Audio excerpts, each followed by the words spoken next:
बारह भावना जो तत्व का मूल बताया गया है, यानी तत्व चिंतन के लिए कि एक अपेक्षा से संसार से लेके मुक्ति की जो दशा है, जिसे हम धर्म कहते हैं, जिस स्वभाव में, जिस आत्मा में हमें रमण करना है, उसको एक एक स्टेप से इस 12 भावना से हम जानने का प्रयास करेंगे।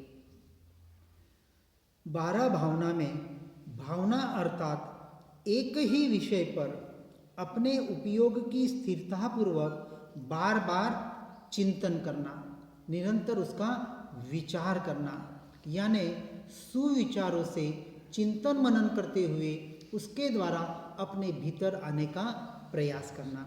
यानी जो पररूप है वहाँ पर से हटकर हम स्वभाव में कैसे आ सकते हैं, यह भावना यानी चिंतन। भावना का मतलब चिंतन, विचार, जो हमारे तत्व विचार चलते हैं वो किस प्रकार से चलने चाहिए। इसलिए भावना को धर्म का मूल भी कहा है। मानवता की प्राण निर्मल शुद्ध भावना है। शुद्ध भावना यानी आत्मा की भावना। तो अशुभ भावना से छुटकर शुभ भावना में आएंगे, फिर शुद्ध भावना में आएंगे और फिर भावों का अभाव करके आत्मा में लीन हो जाएंगे। बिना भाव शुद्धि के भेद ज्ञान, जो हम यह अभ्यास बता रहे हैं, सुख शांति और वितरागता नहीं आ सकती। दूषित भावना यानी ये जो पर द्रव्य के निमित्त से हमारे क्रोध मान माया रूपी जो कषायें दूषित हो रही है, ये दूषित भावना के द्वारा जीव दुर्गति को प्राप्त होता है और अपनी भावना को, अपनी भावों को जितने शुद्ध और निर्मल बनाने का प्रयास करता है उतना वो सद्गति को प्राप्त होता है। इसलिए शुद्ध भावना के द्वारा संसार भ्रमण का, ऐसे शुद्ध भावना के द्वारा हमें संसार भव भ्रमण का अभाव करना है। और जिस प्रकार जीव भाव पकड़ता है उस प्रकार उसके कर्म बंधते हैं। यानी यदि अशुद्ध यानी अशुभ भाव करेंगे तो पाप का कर्म बंध होगा, शुभ भाव करेंगे तो पुण्य का कर्म बंध होगा। लेकिन दोनों भावों से छूटकर अपनी आत्मा का भाव करेंगे तो ये हमें मुक्ति के लिए साधन बनेगा। इसीलिए भावों के अनुसार ऐसा कहते हैं कि हमारा ओरा, वायुमंडल, एक व्यवहार के दृष्टि से कहा जाता है, अपने आप एक प्रकृष्ट तैयार होता है। इसलिए कहते हैं कि जो सत्पुरुष, ज्ञानी पुरुष होते हैं, उनकी एक आभा मंडल, एक अच्छी वहाँ तैयार होती है। आभा मंडल का मतलब ये नहीं है कि सिर्फ मुख पे या कांति पे तेज आ जाए, इतना मात्र नहीं है। बहुत जने उसको उतना ही समझते। यदि श्रीमद जी की हम तस्वीर देखेंगे, उनका फोटो देखते हैं तो उनका एक भी फोटो हंसी वाला नहीं है।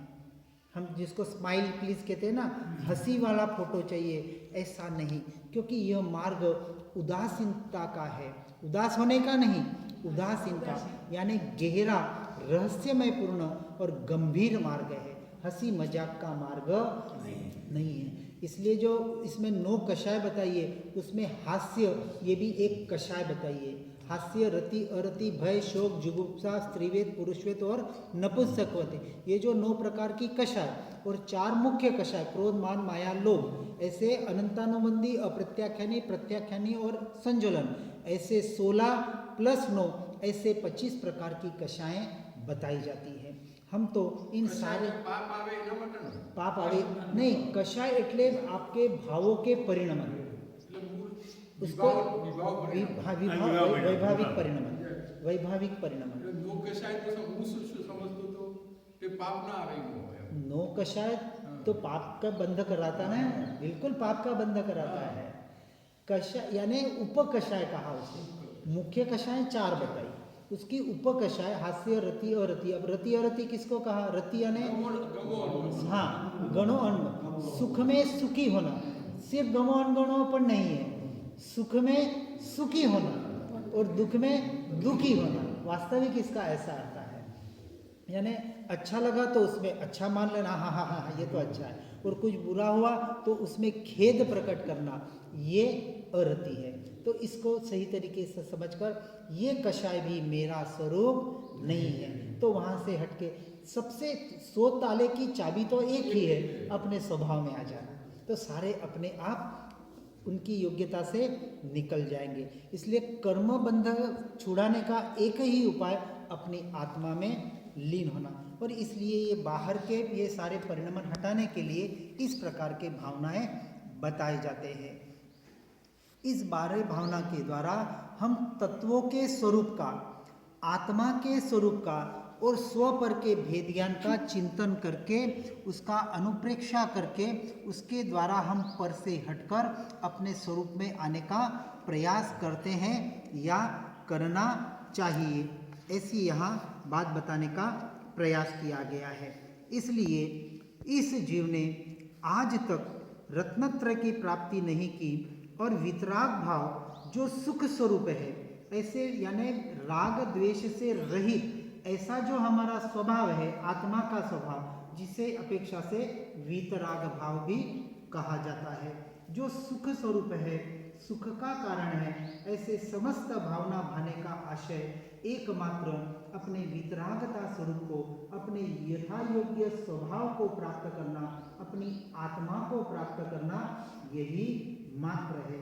इसलिए चैतन्य स्वभावी शुद्धात्मा के आश्रय से ही वीतरागता प्रकट होगी, और ऐसा चैतन्य स्वभावी भगवान आत्मा यही वास्तविक 12 भावनाओं का चिंतन का विषय है।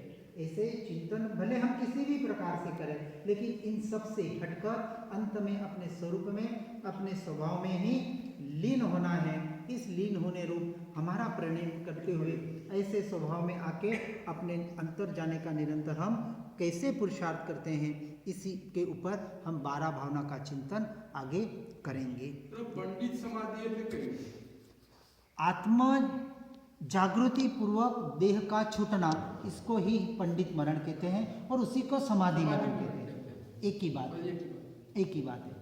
ये ऐसा नहीं कि बाहर से पंडित जो हो जाता है, बहुत शास्त्रों का ज्ञानी है और वो मर जाता है, वो पंडित मर गया, ऐसी बात